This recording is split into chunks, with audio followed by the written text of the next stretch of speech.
Hello बच्चों बच्चों हुआ क्या एक्चुअली ये हुआ था कि मैं जब व्याकरण पढ़ा रहा था तो मेरा वीडियो जो था वो यानी कि रुक गया और एक्चुअली वो वीडियो नहीं बनाना पड़ गया। तो कहने का मतलब है मैं व्याकरण समझाने जा रहा था जिसमें से मैंने आप लोगों को क्या क्या पढ़ा दिया था भाई। अलंकार मैंने बता दिए थे आपको, ठीक है, और आपको रस बता दिए थे, छंद बता दिए थे। यहाँ तक मेरी क्लास हो चुकी थी।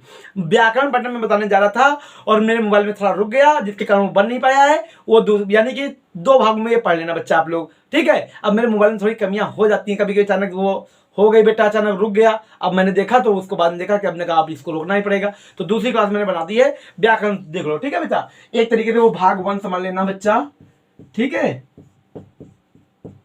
अब भाग 2 हम समझाने जा रहे हैं। क्या समझाने जा रहे हैं?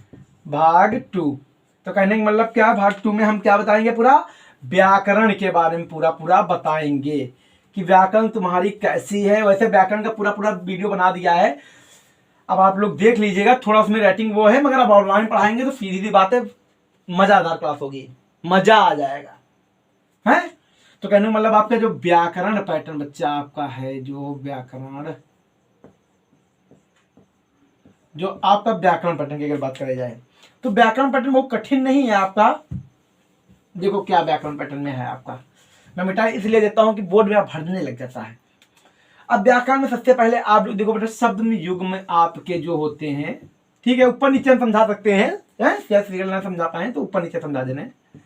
शब्द में युग बेटा देखो, शब्द में युग तुम लोगों को बहुत अच्छी तरीके आते हैं। अब जैसे मान लीजिए आप कौन दे दे, कुल कुल, अब दोनों के अर्थ बताने आपका ये ऑप्शन बच्चा आता है, आप लोग इसको ऑप्शन में कर लेना है। तो कहने मतलब क्या है, अब आपको पता है एक कुल मतलब किनारा होता है और एक का होता है वंश, कहते हैं कुल की लाज है। तो ये अर्थ होते हैं इसके। तो कहने मतलब शब्द युग आप लोग बहुत अच्छे से पढ़िए, मैंने बता दिए कौन कौन से इंपॉर्टेंस हैं, वो सारे बता दिए हैं मैंने। अब आप लोगों का पढ़ना क्रम है बच्चा, ये समझ लीजिएगा, ठीक है। शब्द युग हो गए। अब बेटा जैसे अनेक अर्थी शब्द आते हैं आपके पास। अब अनेक अर्थी शब्द मतलब समझ रहे हैं कैसे कैसे शब्द आते हैं। अब मान लीजिए आपको दे दिया जाए कि आपको नदी का बताना है अनेक अर्थी में, तो आप नदी का अर्थ क्या है भाई। अब आप पहले कहेंगे पर्वत है, चलो पर्वत तो थोड़ा मिलता जुलता है, मगर अब इसके बाद क्या है, 14 अक्षरों का छंद, कहेंगे ये अर्थ कैसा है बेटा, ऐसे ही अर्थ होते हैं। तो कहने मतलब आप लोग भैया अनेक अर्थी शब्द पढ़ लीजिए बहुत अच्छे से, बहुत फोकस करिए बेटा, अनेक अर्थी शब्द जरूर पढ़िएगा, ठीक है। ये सब 2-2 नंबर के हैं, मगर नंबर भैया 2-2 नंबर कहते नहीं, एक एक बूंद से घड़ा भरता है, तो एक एक 2-2 नंबर से तुम्हारे परसेंटेज बहुत बदलेगा, है। कहने का मतलब है अगर आप 5 नंबर है तो 5 नंबर से तुम्हारी परसेंटेज बनती है, 5 विषय तो है 5 नंबर से बन जाती है 500 की। तो कहने का मतलब भैया बहुत मेहनत करिए आप लोग भाई, 70 तो बैठिए ही ना, सिर्फ तैयारी करिए यूपी बोर्ड की। अगर तुमको 90+ लाना है, अगर जो बच्चा 90+ ले आएगा उसका नाम होगा चारों तरफ, एक तरह की समझ लीजिए, हैं। मेरी कोचिंग का जो मेरी ऑफलाइन कोचिंग का बच्चा टॉप किए हैं उसके अमीनाबाद में शायद 92% आई है उसकी, तो समझ सकते हैं। 92 या 93 कुछ ऐसी ही उसकी परसेंटेज आई है बच्चे की, मगर 90+ परसेंटेज है मुझे क्लियर नहीं है, मगर इतना पता है कि उसकी 90+ परसेंटेज आई है और 92 या 93 के मध्य में भी है, इतना पता है मुझे, ठीक है बच्चा। तो कहने का मतलब ये ना सोचो कि 90% लाई नहीं जा सकती, आराम से लाई जा सकती है, वो भी यूपी बोर्ड का बच्चा जब ला सकता है। आप लोग तो बहुत मेहनत करने वाले छात्र हैं बच्चा, है। तो आप क्या अनेक अर्थी शब्द हो गए। अब आप कहने का मतलब होता है बेटा, एक शब्द के लिए जैसे होता है अनेक शब्दों के लिए एक शब्द होना चाहिए, है। जैसे कहते हैं जिसका कोई शत्रु ना हो, अजात शत्रु, ये क्या है अनेक शब्दों के लिए एक शब्द। अब भाई आपको दे दिया जिसका कोई शत्रु ना हो, है, जो कभी ना हारे, अजर अमर क्या है, जैसे मान लीजिए जो कभी ना मरे वो अमर है, जो कभी बूढ़ा ना हुआ अजर है, वो बूढ़ा ही नहीं हो सकता। तो कहने का मतलब क्या है कि आपको ऐसे ही पढ़ने हैं। अगर आप ऐसा नहीं पढ़ पा रहे हैं तो बेटा आप लोग पढ़ाई पे छोड़ दीजिए। भाई पढ़ाई कैसे करोगे, पढ़ाई मतलब पढ़िए सब कुछ, सीखिए सब कुछ, अगर सीखोगे नहीं कुछ बना कहाँ पाओगे यार, सबसे पहले मुझे यही बताओ, है। कहने का मतलब है कि भाई पढ़ाई तो करनी ही पड़ेगी। अब आप लोगों के पास बच्चा क्या आता है, अब देखो इसी में से अभी देखो क्या क्या बेटा, शब्द में युग हो गए आपके, अनेक अर्थी शब्द हो गए और अनेक शब्दों के लिए एक शब्द हो गया आपका बच्चा। अब अगर हम बात करें तो रहा क्या जा रहा है तुम्हारा, मुहावरे, लोक उक्तियां। अब आप लोक उक्तियां जो आपके मुहावरे होते हैं, जैसे मान लीजिए ईद का चांद होना, बहुत दिनों बाद दिखाई देना, है, आंखों का तारा होना। तो कहने का मतलब क्या है, अब कहने का मतलब कौशल्या जी के राम क्या थे, आंखों के तारे थे एक तरीके से कहा जाए, हैं, एक मात्र सहारा, श्रवण कुमार अपने माता पिता के एक मात्र सहारा थे। तो कहने मतलब ऐसे आएंगे, आपको लोकोक्तियां करनी होंगी, हैं, तो आप लोग बहुत अच्छे से पढ़िए। आप लोग मुहावरे, अब संधि विच्छेद आपको करने के लिए आएगा, वो भी ऑब्जेक्टिव में आपका आएगा। तो संधि विच्छेद मैंने पढ़ा दिया है व्याकरण में, वो ज्यादा मुझे बताने की आवश्यकता नहीं है। आप लोग मेरा नेक्स्ट पहला वीडियो देख लीजिए, उसमें आपको समझाया मैंने कौन कौन सी संधियां आनी है, और जब लाइव क्लास लेंगे तो उसमें बताएंगे ही कैसे कैसे करना है।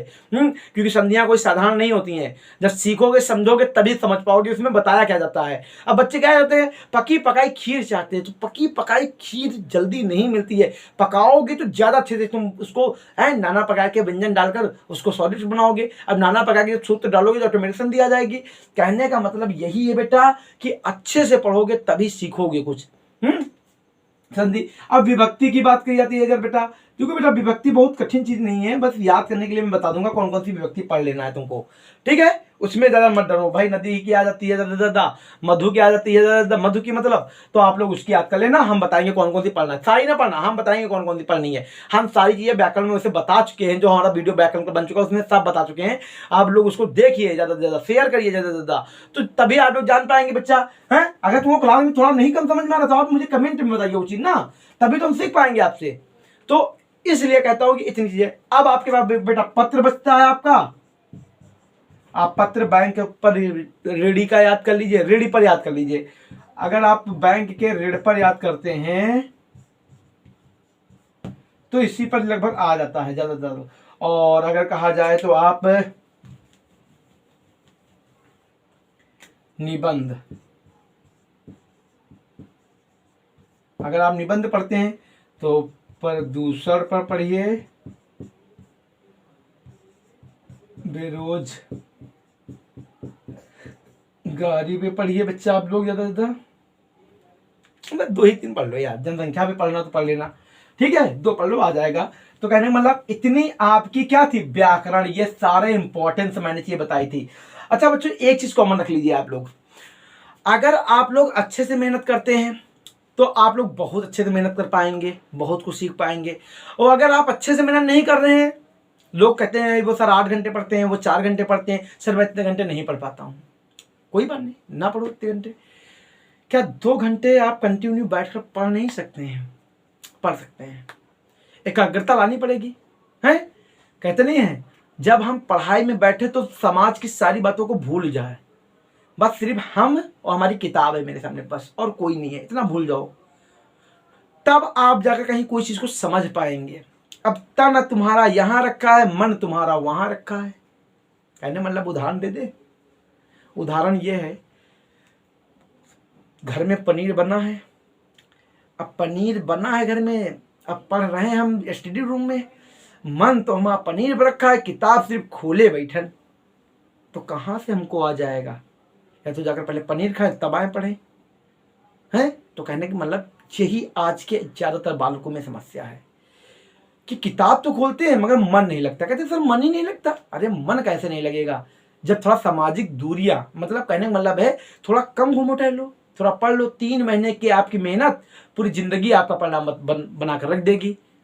तो कहने का मतलब है अगर आप ये 3 महीने आप बहुत मेहनत कर ले रहे हैं बच्चा, 3 मंथ, ये 3 मंथ अगर आप बहुत मेहनत करते हैं, परिश्रम, आपकी जिंदगी हमेशा के लिए बेहतर हो जाएगी, समझ लीजिए। और ये 3 महीने अगर आपने खेले अच्छे से, फिर पूरी जिंदगी आप लोगों को क्या है, अफसोस होगा, है, पूरी जिंदगी क्या होगा, आपको अफसोस होगा कि मैंने उस समय पढ़ लिया होता तो बहुत कुछ सीख जाता। तो कहने का मतलब मेरा यही है कि अगर आज की मेहनत आगे तुमको बहुत फल देगी, है, फलदायिनी होती है ना। और कहने का मतलब है कि आप लोग पढ़ते बहुत कम हैं, अरे बेटा फोकस करिए, हैं, पढ़ाई बहुत जरूरी है। अगर आप लोग मेहनत करना चाहते हैं तो आप बहुत अच्छे से पढ़िए, अगर आप कोशिश करेंगे तब तो सब कुछ कर लेंगे बेटा। मेरा कहने का मतलब यही है कि आप लोग बहुत मेहनत करिए बच्चा, और बहुत अच्छे से पढ़िए। देखो बेटा मैं तो चाहता हूँ कि बच्चे बेहतर से बेहतर करें, मैं बेहतर से बेहतर कोशिश भी करता हूँ पढ़ाने की कि बच्चों को समझ में मेरी बातें आए। मगर आप लोग कोशिश नहीं कर रहे हैं। मुझे नहीं लगता है कि आप लोग कोशिश कर रहे हैं ज़्यादा। हमारी उम्मीद है आप लोग हैं, कहते नहीं है गुरु को शिष्य से उम्मीद होती है कि भाई शिष्य मेरा ये बहुत नंबर अच्छे लाएगा, बहुत अच्छा बच्चा है। कहने मतलब बेटा आप लोग मेहनत करिए, पढ़ाई को थोड़ा स्मार्ट होकर पढ़िए, 1 घंटा पढ़िए मगर बहुत अच्छे से, इतना पढ़िए कि आपको कुछ याद हो जाए, आपको लगे कि मैंने कुछ याद किया है। 1 घंटा पढ़िए मगर इतना अच्छे से पढ़िए कि आपको लगे कि मैंने कुछ पढ़ा है आज, तब आपको अच्छा एहसास होगा। आपकी हृदय को एहसास ना हो तब मुझसे कहना ये बात कि हाँ सर एहसास तो हुआ कि अच्छा 1 घंटा पढ़े मगर बहुत कुछ याद हुआ बड़े अच्छे मन से। कहने मतलब 1 घंटा पढ़ो मगर बहुत मन से तो पढ़ो बेटा। आप 1 घंटा भी जो पढ़ते हैं वो भी बेकार होकर पढ़ते हैं। तो कहने का मतलब है बच्चों, आप लोग हैप्पी एग्जाम का सारा पैटर्न मैंने बता दिया कैसे क्या आएगा। अब कल से हमारी लाइव क्लासेस है, आप लोग शेयर लिंक कर दीजिएगा। कल से लाइव क्लासेस आपकी प्रारंभ हो जाएगी। अब बस समय हमको फिक्स करना है कौन से समय में हम लोगों की होगी। भैया आ जाएंगे नितिन सर, जो आपके बालक सर हैं नितिन सर, वो आपको बताएंगे कैसे क्या हमारी लाइव क्लासेस होंगी। आप लोग बहुत अच्छे से तैयारी करिए बच्चा। हमारी बहुत बहुत शुभकामनाएं आपके लिए हैप्पी एग्जाम के लिए हैं बच्चा। कोशिश से ज़्यादा आप लोग कमेंट शेयर करिए, ठीक है बच्चों। क्लास अगर अच्छी लगी हो तो कमेंट लाइक करिएगा। जय हिंद।